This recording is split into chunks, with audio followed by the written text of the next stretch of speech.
Here is a look at downtown Winnipeg tonight. Blowing snow advisories have been lifted in the Red River Valley. We'll have an update on your highway closures and your weekend forecast just ahead.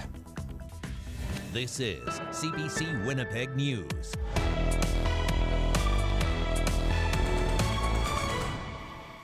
Thank you for joining us. Thousands of court cases around the province are taking too long to be heard in front of a judge.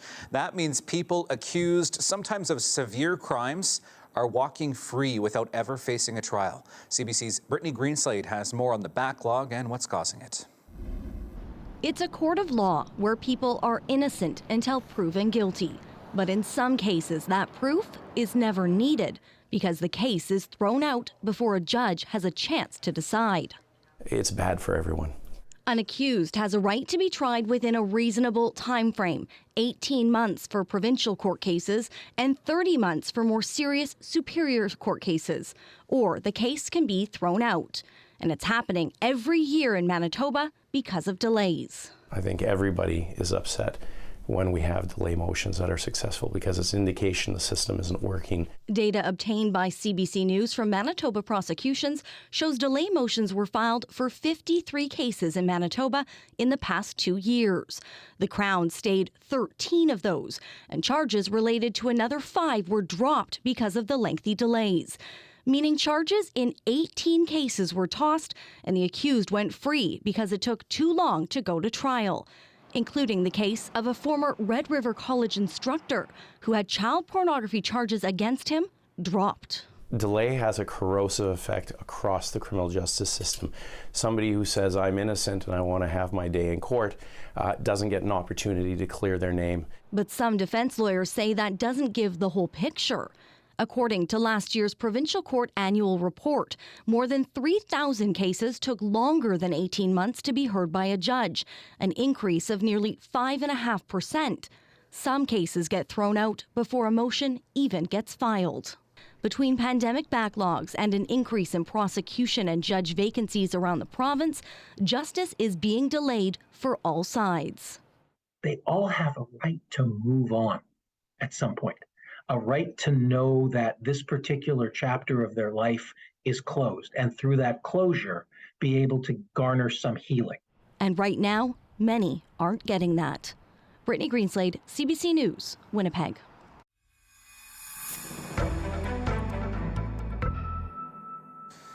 I want to bring you some news just in. Winnipeg Police Sex Crimes Unit is looking for a suspect after a woman was assaulted outside the Law Courts building this morning. Police say the woman was going into the Kennedy Street entrance around 6 this morning when an unknown man approached her and physically assaulted her. She was taken to hospital for treatment. Police described the suspect as a 20 to 30-year-old man who was about 5'9". He had a larger build with long dark hair and was wearing a black jacket.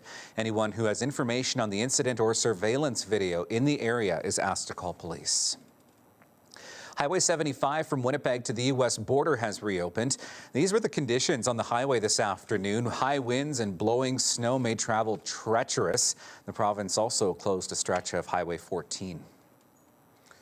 Well, we're learning more about a decision to scrap a program that put police officers in Winnipeg schools. The Louis Riel School Division canceled that program in 2021.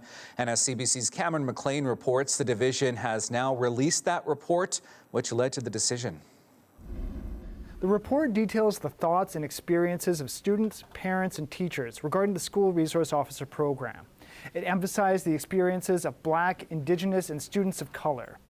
The author of the report, Fadia Nob, concluded the program exposes families to further risks, including unwanted and unwarranted police involvement in their lives. One student, who identified as Black, told the researcher, "If I see a police officer, I would panic. Even long after the police officer is gone, I would find myself shaking because anything could happen." Large sections of the report have been blacked out. What's new is that in Manitoba now we can say, look, here is the harm of policing that a lot of leaders around us decide to either pretend to be blind for or to continue to ignore it and target racialized communities. Participants spoke of incidents of police violence towards people of color, including the killing of George Floyd and the shooting death of Aisha Hudson in Winnipeg, fueling their fears and distrust of police. The report recommended the division cancel the program, which it did in October 2021. This followed a similar decision by Winnipeg School Division earlier that year. Louis Riel School Division declined to comment on the report.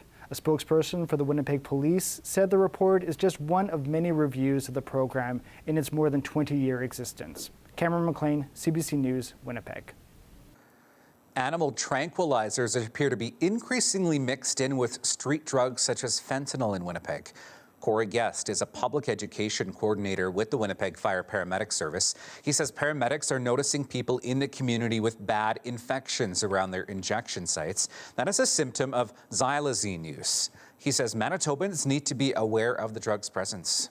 There are harm reduction communities in Winnipeg that are reporting more wound infections, and they seem to be more prevalent. Can I tie that directly to xylazine being in Winnipeg? I can't, but we know that that is a very pertinent side effect of that drug.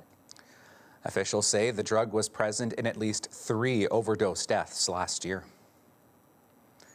Manitoba is home to one of Time magazine's list of the world's greatest places of 2023. Churchill, Manitoba made that prestigious list. The magazine's editors take nominations from their international network of correspondents and contributors. Not surprisingly, polar bears, northern lights, and beluga whale sightings all top Time's reasons to visit Churchill. We live a little different than any other Manitobans do. We can get on our skidoo out the front door. It's a wild place. Four-wheelers running all over in the summer, skidoos in the winter. People are around here are a lot of time out on the land. Churchill was one of 2 Canadian destinations to make the cut this year. As we head to break, a look at the 20-meter-high ice wall in St. Boniface, courtesy of our CBC drone team. I will have your weekend weather forecast coming up when we come back.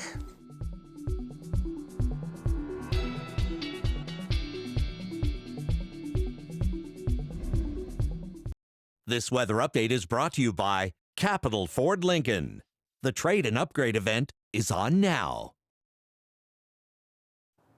Welcome back. Well, nothing but a little bit of high-level cloud in the province this evening. We're starting to see the wind subside a little bit as well. Look what happens as we get into the early part of tomorrow morning. High pressure begins to build in. This will clear our skies out through the overnight period tonight into early tomorrow morning. Still a bit of cloud cover and maybe some snow through the north tomorrow, but nothing but sunshine in the south. Winds also calm down as we head into Saturday and Sunday as well. Sunday also looking like another sunny day across southern Manitoba. Looking at our winds as we get through the night tonight, we did see some very gusty winds today through southern Manitoba. These will calm down as we get into the afternoon on Saturday. You can see winds certainly dying down quite a bit compared to what we saw through the earlier part of today. Okay, waking up tomorrow morning, very cold for this time of the year, down into the low -20s across southwestern Manitoba, -18 first thing in the morning in Winnipeg. As we get into the afternoon, we are expecting temperatures in the -single digits. Could see some cooler temperatures, though, as we head into the later part of Saturday. -7 for Monday, another breezy day. Tuesday, -1, and could see more flurries end of next week. And that is your late news for this Friday. Thank you so much for being with us tonight. We'll be back with you on Monday again. Have a great weekend and be safe out there.